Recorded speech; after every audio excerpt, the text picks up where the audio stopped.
Hiya. I just wanted to go through the Happy Japan HCS3. Basically, I had mine as a recon model, so I didn't get a manual with it. Now, you can download a manual from the Happy Japan website, which would be really good to do, because I always say refer to that. However, this machine did start to get quite noisy, and I'm really, really, really good at oiling it and cleaning it, and because it costs a lot of money, you don't want it to break, you want it to last a long time. However, I think we've had crazy temperatures in the UK for us for a few days, and it was 26 degrees in here. So I did get another hint and tip on what to do to oil it, which I'm going to show you, which is really easy and a really good thing to do. And I'm going to impart the information that I was told and I was shown, because it might be useful for you, because now it just runs like a dream and I'm really good at oiling. And the other thing is, you know, you need to know exactly what to do to keep it in its optimum running condition. Otherwise you will end up with problems. It's like a sewing machine.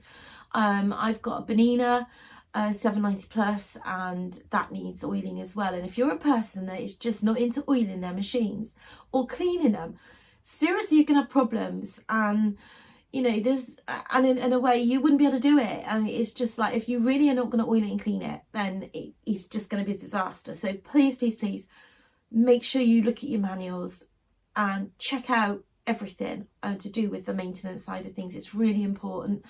And as I say, I found out more about it as well because I'm 2 months into it. I'm on this learning curve. Okay, so I don't know everything, obviously.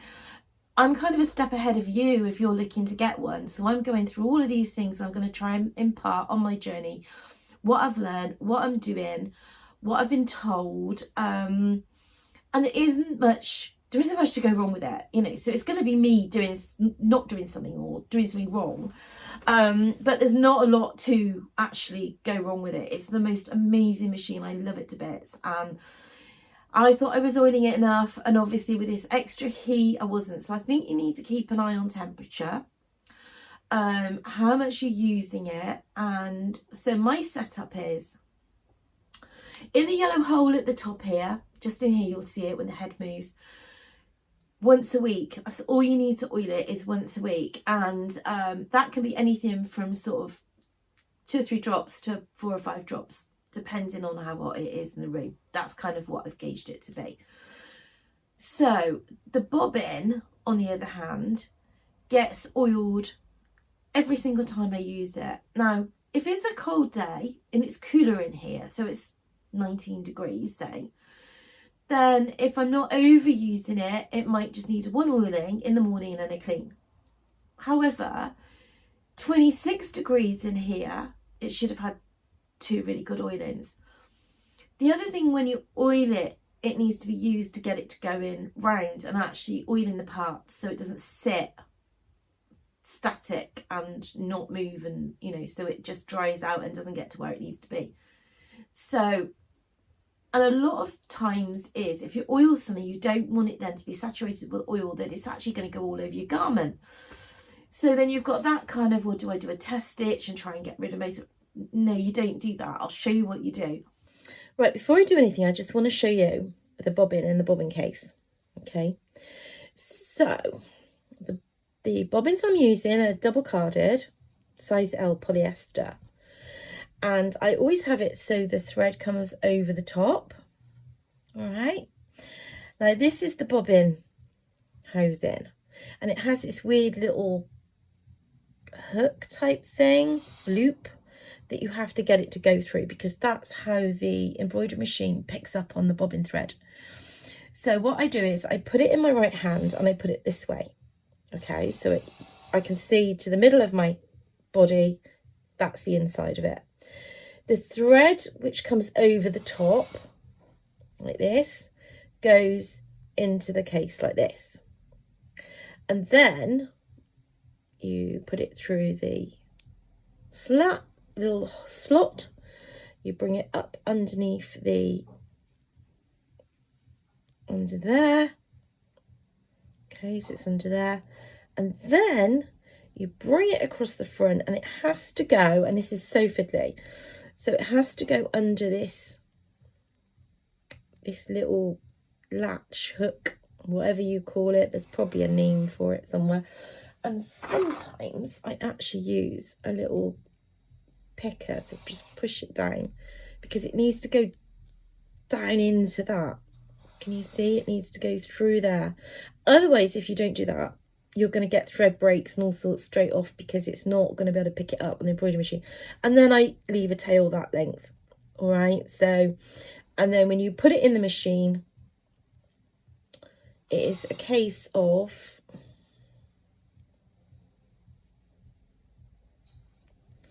hang on, I've got threads of fluff. Right. Okay. So it's just a case of, how am I going to do this from here? Sometimes, and can you see what I'm doing? A minute. Where are we? There we go. Sometimes it's a case of, when you get to there, you need to pull this forward. And it's very difficult getting it one-handed. And then you just put it in like that. Hopefully that can see, because I've got the camera the wrong way around. And then the thread is, the tail's just hanging. I just tuck that in and put that up. Okay. So hopefully that's going to help you further. So let's get an oil it, because this is really cool. Hopefully this is helpful to you. Just let me know if it's not. Right, so this is what we do. And I'm going to try and do this one-handed. Okay. You can see there's oil in the bottom of here, and you'll see why. So basically, if I get back, aim this to the back of the thing and give it one squirt like this. Okay, so you can see all the oil now is all in the back of the bobbin housing.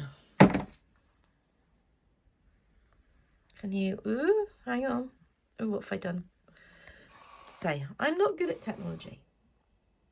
Right, so the oil is going to be, where's my finger in relation to this? There, in the back of there. So what you do is you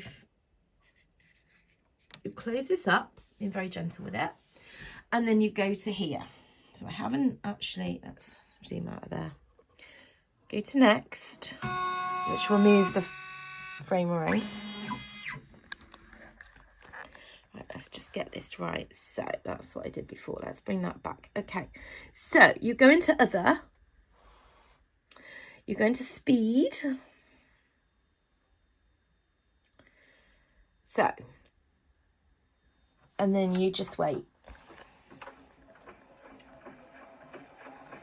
And what it does, it spins the oil around inside, and it makes sure all of that oil dissipates where it needs to go, and the excess is thrown out into the bobbin housing.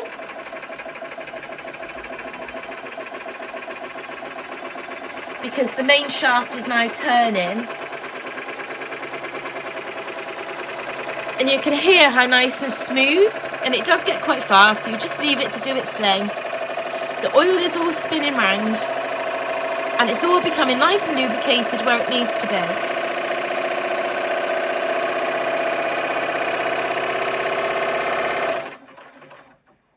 And you don't touch it until the warning light comes off.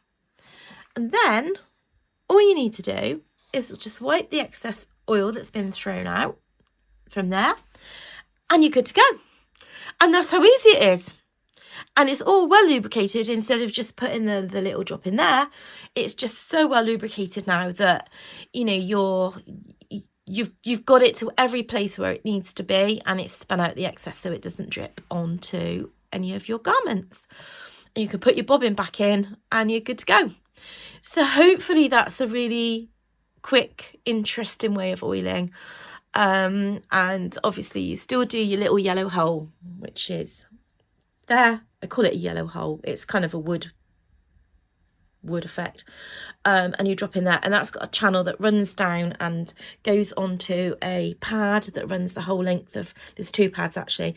So, you know, and just make sure that that's all well oiled once a week. But yeah, how cool's that? So I've learned a new thing on it, which hopefully will help it moving forwards, and you know, it keeps it really nice and quiet, and it gets ordered where it needs to be. So just thought I'd impart that with you. If there's anything else that you'd like to see, then obviously let me know, and I'll do videos on it. And yeah, but I'm gonna post this so everyone can get to see it. And you know, please subscribe, because if you're looking at getting this machine, I got this from Midwest Machinery, and I said they've been absolutely fantastic. Can't praise them enough. The customer service has been absolutely beyond excellent. And yeah, I'm just looking forward to actually discussing all the other things they do, especially the accessories. Well, that was a bit of a mouthful. And which are incredible. Look at my video, my last one, on accessories for it. You're not going to believe it. Anyway, take care. Bye.